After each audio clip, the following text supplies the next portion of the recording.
Jessica Tarlov, the liberal Fox News commentator that Donald Trump personally fears above all others, was recently on another Fox panel where she devastated Trump, the host, and her co-panelist with a series of brutal fact checks that we have to talk about. But before we do, if you end up liking this video and you want to support the channel, please be sure to hit the like, subscribe, and alert bells before you go. All right, friends, we have several clips to talk about in this video. As you know, Jessica Tarlov, in my opinion, has the hardest job in legacy media. Fox is, whether we like it or not, the biggest news network in mainstream media. And she's on the five. I wish she were on every episode, but she is one of the main liberal foils to 4 out of the 5. She has to deal with 4 MAGA Republican bad faith interlocutors. And despite the fact that she's outnumbered and constantly heckled and hit with a deluge of cherry-picked statements and stories, she constantly beats them and goes viral for it. And she's dreaded by many MAGA Republicans as a consequence. Occasionally, she is invited into other corners of Fox News, and she recently appeared on a panel hosted by Sandra Smith, and she fact-checked MAGA on a bunch of things, ranging from Donald Trump's enemy within statements and Donald Trump's recent comments about Arnold Palmer, the late legendary golfer, and his genitalia. We're going to play these clips and unpack them together. It's completely accurate.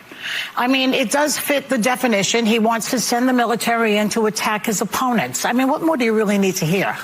So fair to say there's questions about this on both sides, really, right? No, well, Joy Behar is responding to things Donald Trump said, not the other way around. And you've seen Donald Trump himself and then J.D. Vance this morning on our own air with Bill Hemmer and Dana struggling to talk about the enemy within comments. He's been given the opportunity to walk it back, to say, oh, maybe I shouldn't name check Adam Schiff and the Pelosi's. And he continues with it. He thinks that Democrats are the enemy within, and he doesn't have a problem with sending the National Guard after them. So Joy Behar is responding to the comments that Donald Trump started. And I want to get back to what Sean was saying about the McDonald's thing. That image, it surely won the day yesterday. And I think that for people who are fans of Donald Trump, that is something that will really resonate.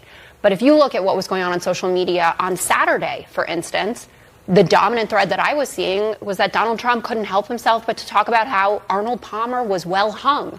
On Friday, he was saying that Abraham Lincoln should have settled the Civil War. I guess that's the art of the deal, that he could have made a better deal. And then you have the enemy within comments. So if you look at the totality of that for the weekend, I don't think that speaks that well. Well, the Wall Donald Street Trump. Journal took on those recent comments from Joy Behar and said the fear of fascism would have more credibility if Democrats didn't abuse power themselves. If they lose the election against a flawed Mr. Trump, it won't be because he is a wannabe Mussolini. The reason will be the Biden-Harris record. Your thoughts? So Sean? Democrats have shattered all the norms. Again, a $500 million lawsuit and settlement or judgment in New York City against. So, a couple of things. Of course, predictably wonderful fact check by Jessica Tarlov. Couple of things. The enemy within. Again, this is a recurring sentiment from Donald Trump. He's been given so many off-ramps by Fox News hosts, as a matter of fact, who are desperate to try to sanitize and launder his image to make him more palatable to moderate voters. And he constantly declines to take the opportunity. He reiterates he's referring to political opponents. He has repeatedly name-dropped as examples of the enemy within Nancy Pelosi and Adam Schiff. So when MAGA Republicans say, well, no, he's referring to, violent radical leftists like the ones that we saw in the 2020 Summer of Love George Floyd protests. Well, Nancy Pelosi and Adam Schiff weren't down there protesting or setting anything on fire. So it's pretty clear, based on the words that leave his mouth hole, he's talking about people who criticize him, who vote against him, who oppose him politically. That's banana republic stuff. Imagine if President Biden said that he was going to sic the military on his political opponents and said Ted Cruz, Lindsey Graham, Marjorie Taylor Greene. But he hasn't done that because Biden is morally superior to Donald Trump, objectively so. And there's really no two ways about it.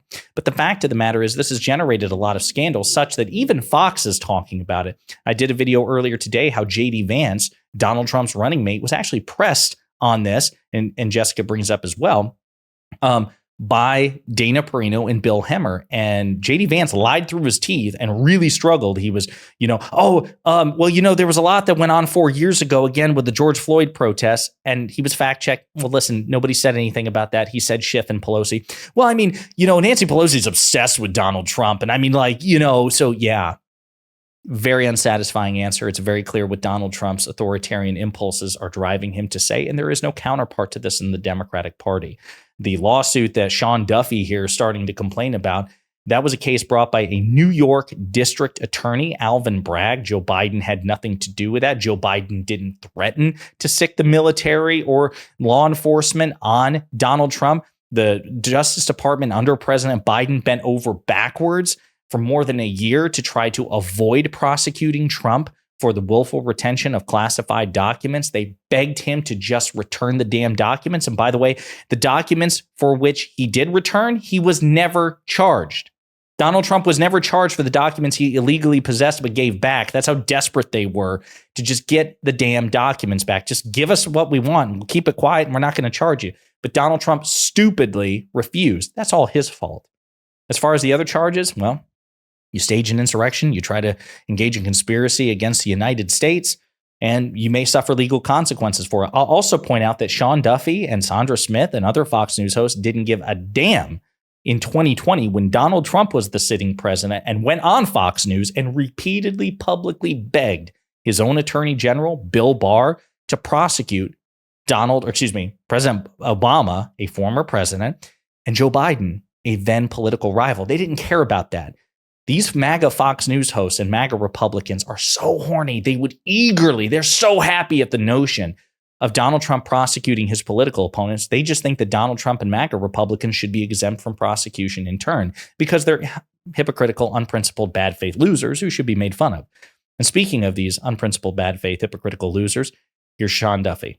Let's get back to normalcy. Let's get back to actually respecting each other. How big Arnold Palmer was? Are you kidding me, Sean? Wait, listen, we're talking about how the... No. You tell me if Joe Biden had stood up there and said, I saw Arnold Palmer in a shower once, and boy, that guy's got it going on down there. What would you have said? That he wasn't fit to lead? That doesn't affect the way the government works, the way the government functions. That you have an insane person as the head of the government? Right. And when you say we shatter the norms, maybe the guy who got indicted is the one that shattered the norms. Maybe it's the lawfare that was used to indict him on bogus charges. Just real quickly, we've got to leave it there. But the response on the FEMA thing was also interesting, by the way, after we just... So again, Sean Duffy is no match for Tarlov here. Well, no, it doesn't matter that Donald Trump breaks norms and Donald Trump breaks the law. You just can't punish Donald Trump. Sure, I'm part of the party of personal responsibility, personal accountability, and Jesus, but none of that applies to Donald Trump. Donald Trump should be able to do or say whatever he wants with impunity. You can't hold him accountable. Again, not a peep. When Donald Trump, as the sitting president, was repeatedly threatening to go after his political opponents, including former presidents like Barack Obama and again, Joe Biden.